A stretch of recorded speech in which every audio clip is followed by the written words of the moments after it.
Senator Whitehouse. Thank you, Ranking Member Durbin. Thank you, Chairman Raskin. Welcome back again over here. It's good to have you here and your colleagues. Great to be with all of you, Attorneys General. I know how busy you are, so I'm grateful that you're here. I spent some time in your shoes, so it's particularly gratifying to have you here. And of course, I'm very, very fond of and respectful of Peter Nerona, who I nominated for U.S. Attorney and helped support in his run for Attorney General, and who has been an important part of your coalition. So let me start with a thank you. You guys all started ahead of the election. You started preparing the groundwork in case things went wrong. When they did, you were ready. You went right to work. You were quick to move. You had good strategy. You worked well with the private groups, the NGOs, Democracy Forward, and others. And so in a really grim time, I think your litigation work has been a great success, and I think history will look back at your achievements as really important to the protection of the values of our country. So seriously, thank you.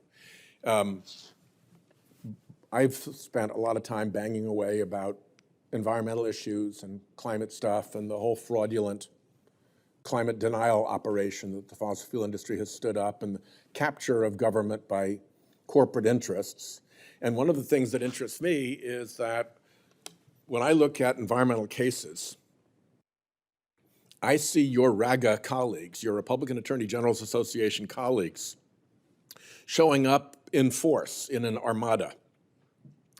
And what it looks to me is that for not that much money, the fossil fuel industry, through American Petroleum Institute, through Exxon, through the KOCH operation, through the Chamber of Commerce, which very often fronts for the fossil fuel industry to give them a little bit of deniability. They basically fund RAGA. Leonard Leo, he's another big RAGA funder, and he's propped up by fossil fuel. So his money flowing through the Concord Fund is probably fossil fuel in its origin. And so they put a couple of $1 million into RAGA, like probably 20, 30, $40 million into RAGA. And what they get for that is free taxpayer-funded legal services, provided in the name of a sovereign state so that they don't have to be quite as out front. And I'm wondering if, and you can take this as a question for the record and get back to me if you'd like, I'm wondering if there are places you think I should be looking to explore more that fossil fuel to RAGA, free legal services for the polluters connection. Because there comes a point when it isn't government any longer. When it looks like government, it has the names of government, but what it really is an industry masked as government attacking its competition so it continue to pollute. And that's the frontier that I'm looking at. And if there are thoughts you have now or thoughts you have later that you can get back to me on, I'd really be grateful for that. Go ahead, General. Well, Senator, again, thank you, and thanks for all that you do. We all are well aware of the great work you do, and we're grateful for it. Let me say that 2025 will probably be hotter than 2024, which was hotter than 2023, which is hotter than 2022. I mean, today, go outside, and you will see a June here in D.C. and in Minnesota, which is significantly above what historic levels have been. So that's one point I just wanted to make before It's real. Yeah, it's a real thing. I joked to my friend today. I said, it's a good thing that there's no such thing as climate change, or else we'd be in real trouble because it's almost 100. It was 101 degrees in Minnesota yesterday. Anyway, I can tell you in the Minnesota State Legislature, they have introduced legislation to try to curtail my budget on climate and fossil fuel and environmental litigation. They have my opponent, funded by the fossil fuel industry in the last election, said that his first deed would be to dismiss my climate case. We're not suing because of climate change. We're suing because ExxonMobil and the American Petroleum Institute lied about climate change. We've got the tobacco model, basically. Right, essentially tobacco model. But there's documents that they knew, and they said and they lied anyway.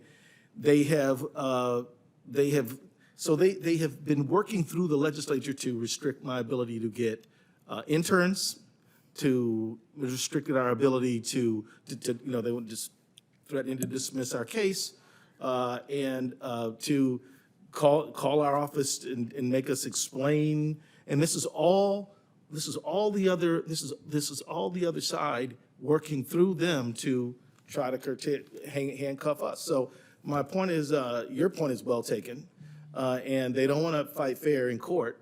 In fact, we do know that the president himself has actually sent out an executive order saying that we think that these AGs who are challenging the lies and consumer protection deception of the fossil fuel industry, somehow their cases are trying to manipulate energy policy for the United States. No, we're not. This is a simple consumer protection lawsuit. Yeah. And so, even the president has got into the act. So I'll stop right there. He sicked his MAGA DOJ on you. I think my time is up, but another question that, again, just for QFR, since my time is up, very interesting that there's now a row among the far right between the Koch, Leonard Leo polluter faction that captured the court and that still puts flotillas of phony front group amicus briefs in front of the court that have an astonishing record of success, like 100%. And the MAGA Trumpster election denier cohort, and they're now fighting with each other over who should own the nomination process and the court. So if anything in that battle pops up that you think would be interesting to us, please don't hesitate to give me a shout. Thank you. Thank you.